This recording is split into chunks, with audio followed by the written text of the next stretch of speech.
Hello, my friends, and welcome back. Thank you very much for being with me again today. I read this expression or idea a long time ago, tens of years back. I don't know, when I was about 17, 16, and it said that people with small problems are small people. Or, people that are engaging in small issues, or they have small issues and they make out of those small issues big issues, are small people.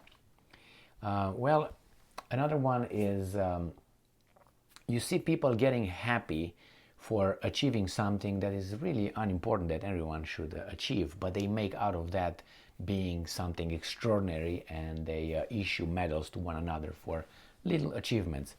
In this case, this is something I observed, actually. I started observing here in the United States of America, where the form is more important than the substance in many instances, where things are actually important and the substance is important. It would be great, the substance and the form, to be excellent, but in many aspects here, they focus on the form more than the substance. So let me show you how the Ukrainians are doing the same thing. And we are guilty of doing that from time to time. It's not that we are immune to that, but pattern shows, who you really are. I mean, we all make mistakes, but if you do it constantly, that means that's part of your way of looking at the world, acting, thinking, processing information. So this article comes from the Jerusalem Post, and it says that Ukraine's Zelensky, like always, these guys give me problems, advances petition to rename entirety of Russia Moscow. So I think that's their right, but okay, what is that? Is it just a little group masturbation, or what is it? What's this fantastic blow you're going to give Russia? The petition argued that the entirety of Russia should be renamed, accusing Moscow of stealing the identities of the Rus people in Eastern Europe.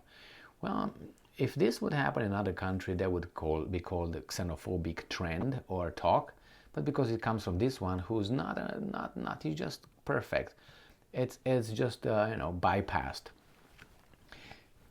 Imagine like someone would say, well, actually, France should not be called France, and the French people should not call themselves French, because they have not really much to do with the Franks, with the tribes of the Franks. Those were Germanic tribes, as far as I know, and these guys are different. So if you look in France's history, you're going to find the Franks not really being the Franks, the French that are right now, from many reasons. But somehow they're over there. I can go in many examples, like Romanians, for instance.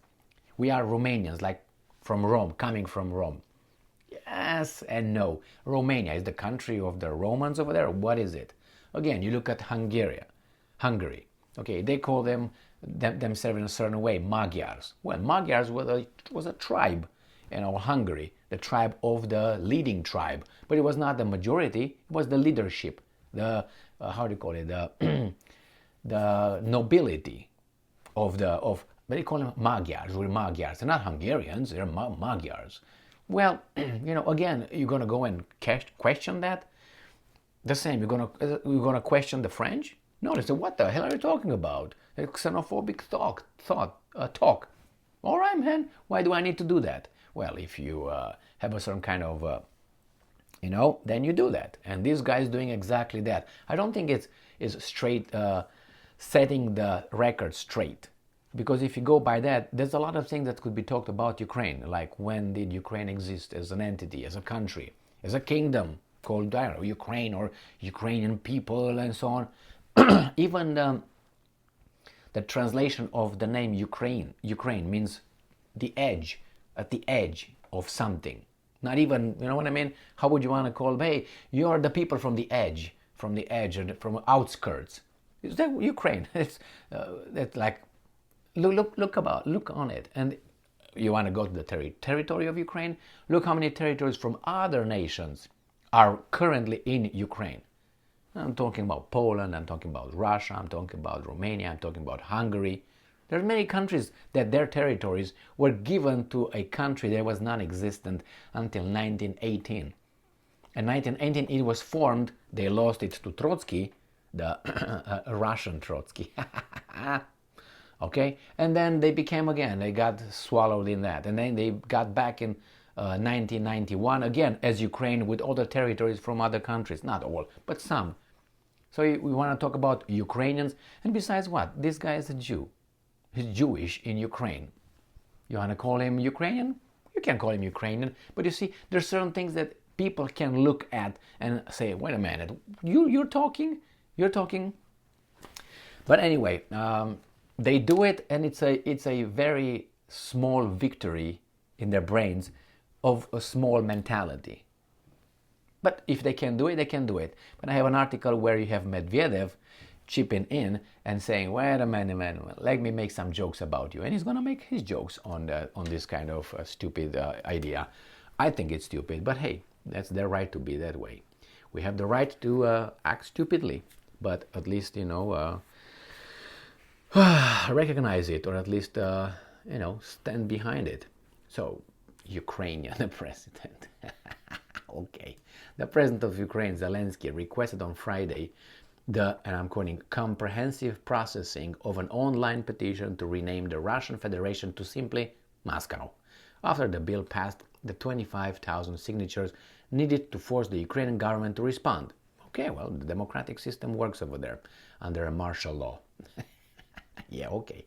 The petition, started in November, argued that the entirety of Russia should be renamed Moscow because, and I'm quoting, the historical name of Russia is Muscovy. So what is the Ukraine's historical name, I would like to know. Moscow? Russia has existed for only 300 years. Are you going to tell the same thing to the United States of America as well? What's your point? And how, if you go by the same point, how long did Ukraine exist for? From 1991? You're going to take that one? The name change gave ground for further encroachment on the history of Kieviat Rus. Kieviat Rus, full of Kievian Ukrainians, right? According to petition author Valeria Sakabakalokavo. All right. Petition accuses Moscow of culture appropriation. Here we go. These guys are just maneuvered by the Western stupidity. Culture appropriation. Well, if you go by culture appropriation, where I hear in the United States of America, a lot of people don't think that they wear pants, or they use telephones, or I don't know, they have a certain kind of straight straight ideology, or another kind of ideology. So then what's cultural appropriation? But it goes only one way, as always, because these guys are not honest about it. They're just hackers. For foreigners, and I'm quoting, the names Rus and Russia, Russi, Rusland, German, look almost identical, as if it is the name of one state. Okay, I'm not going to go to this little thing here with them. I think the whole thing is just idiotic. We have a responsibility to reclaim our identity and our history, she said. Why now? Why not in 1991? What changed? So right now you reclaim it? Like the Russians did not allow you to reclaim it before that? Who didn't allow you to reclaim it before that? Shakovorostova. And by the way, you have a Russian name, so that's not good. At least sounds Russian.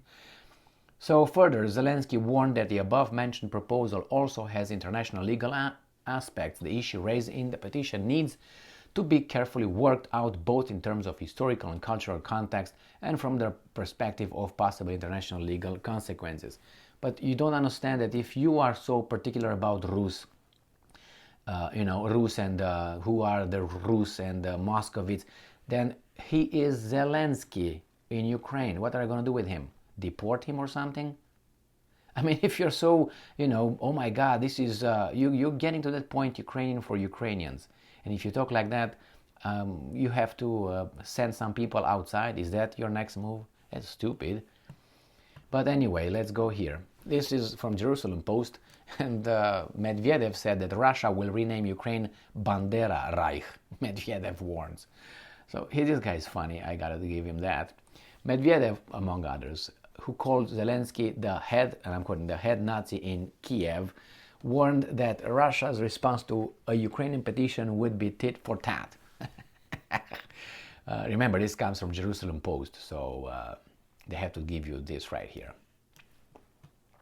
Former Russian President Medvedev again compared Ukraine to Nazi Germany on Saturday when he suggested Ukraine be renamed Schweinig, that pig, Schweinig Bandera-Reich. Oh, Big Bandera-Reich, in response to a Ukrainian petition calling on the Ukrainian government to rename the entirety of the Russian Federation Moscow. Remember, this guy responded to those guys. It's anyway.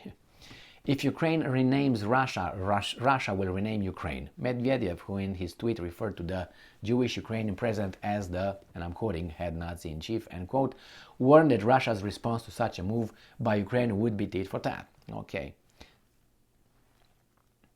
So I'm going to read Medvedev's tweet, I guess. It says the head Nazi in Kiev has ordered to consider officially renaming Russia to Moscovia. What would our response be? Renaming Ukraine as well, but not to Ukroland, and definitely not to Malorussia. That means small Russia. Just Schweinig Bandera-Reich. Exakt in German. Well, I thought it was funny, but the problem is, you see, they that's a reaction. Again, you open a can of worms. Because if you are going to treat the issue, you being the Zelensky, are going to treat with people around you that issue this way, you open the door for other countries to be as you and start calling other countries the way they feel like. Well, and say, well, we're going to just set the record straight. Again, I don't know how. I don't know if that could be possible. I don't know if you can just use it the way you want it. Let's say from when they decide to agree to call Russia Moscow, let's say. Is that going to be only in Ukraine? The Ukrainians will call it that way? Or is it going to be they're going to try to push it at the United Nations? I don't think that's going to work. But if they decide to call it that way, whatever they want. I don't think that's that gives a good example for the reason of, xenophobia. That's what it is. And xenophobia is a no-no word, obviously. So if it's a no-no word, then how these guys are allowed to do it. And many, many other things. And they call about, we're not Nazis, we're not this. Well, or we're not tyrannical. Look at the movements, the things, the actions. Don't look at the words, the actions. Look what happened with the minorities, Hungarian minorities, Romanian minorities, and Russian minorities in Ukraine. Look how they infringed their liberties. Look what they did with some political parties, so politically, culturally. Go then to the mass media, how they did with certain mass media. Look what they did with the religious freedom. So it's cultural discrimination. You got political discrimination, right? And then you got religious discrimination. Then you have the media discrimination. So what's missing? Based on xenophobia now, are going to discriminate that this is Russians, and they did that too. Remember when he said, well, if you feel Russian or if you feel that, you should go. So it's what's next? The summer camps, let's put it that way. Crazy talk, and these are the backers. These are backed by the free world and so on. I mean, remember the free world recognized the legality of the guys who overthrew a legitimate, democratically elected government that they did not agree with. Not through a democratic way. They overthrew the government in 2014, the Maidan. And the guys who overthrew it with the help of outside agencies, they immediately recognized those guys as yes, they're okay.